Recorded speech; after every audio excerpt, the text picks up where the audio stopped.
જય Shri Krishna Mittals A to Z માં તમારું સ્વાગત છે। આજના દિવસની સુંદર શરૂઆત કરીએ અને વિડીયો ગમે તો એને તમે લાઈક કરો, શેર કરો અને મારી ચેનલને સબસ્ક્રાઈબ કરી દો।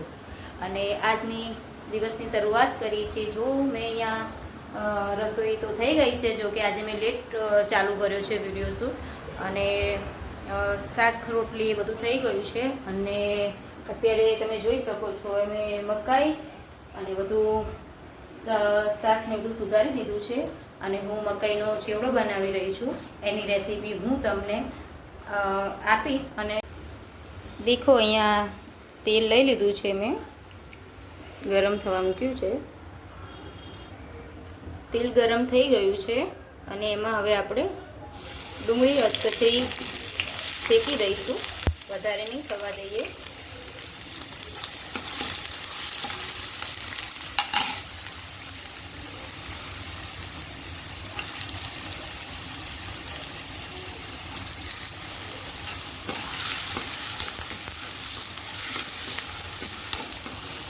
અને હવે આપણે ટામેટાં અને કેપ્સિકમ પણ લઈ લેશું।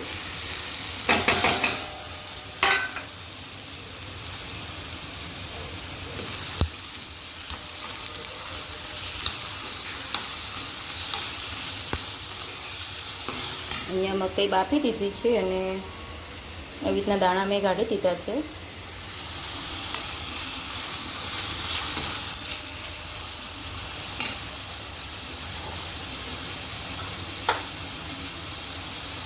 થોડી હળદર લઈ લઉં છું અને થોડી મરચું,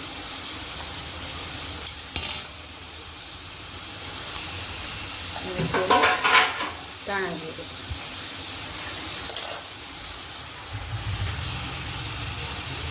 થોડુંક મીઠું, કારણ કે મકાઈ બાફવામાં પણ મેં મીઠું લીધું છે, એટલે આમાં બહુ નહીં નાખું। બસ એને હવે મિક્સ કરી દઉં છું। આ થઈ ગયું છે, વધારે નથી કરવાનું, ખાલી મેં કચરું જ રાખ્યું છે, બધા અલગ અલગ રીતે નાખ્યું છે। અને હવે મકાઈ પણ નાખી દીધી છે અને હવે એને મિક્સ કરી દઈશું।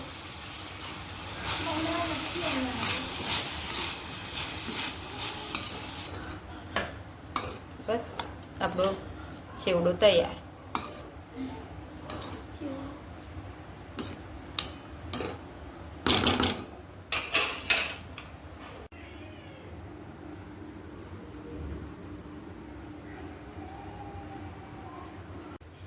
આજનું મેનુ છે બટેકાનું શાક, ચણા મેથીનું અથાણું, છાશ, ગોળ, ચેવડો અને રોટલી। અને અહીંયા રાત માટે વટાણા પલાળીને મૂકી દીધા છે, જ્યારે ભેળ બનાવીશું। દેખો અહીંયા ઘી બની ગયું છે।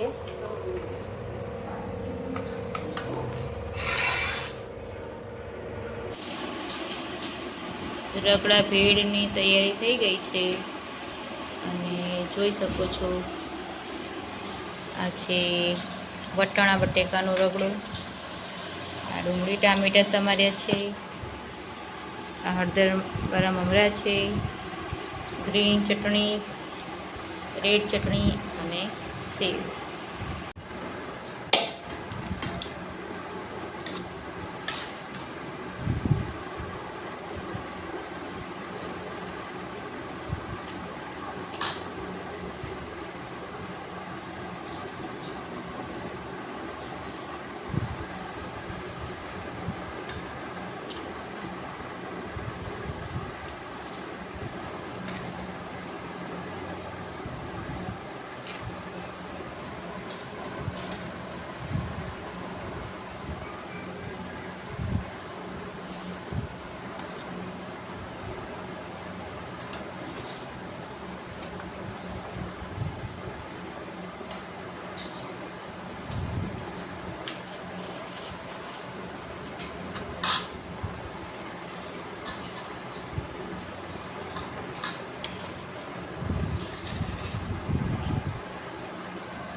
બસ જુઓ, અત્યારે કામ પતી ગયું છે.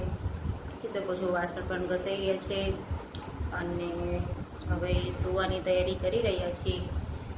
અને તમે જોઈ શકો છો અહીંયા ઓમ સૂતો છે અને ટીવી જોઈ રહ્યો છે. અંકિત બ્લાઉઝ બનાવે છે, તમે જોઈ શકો છો.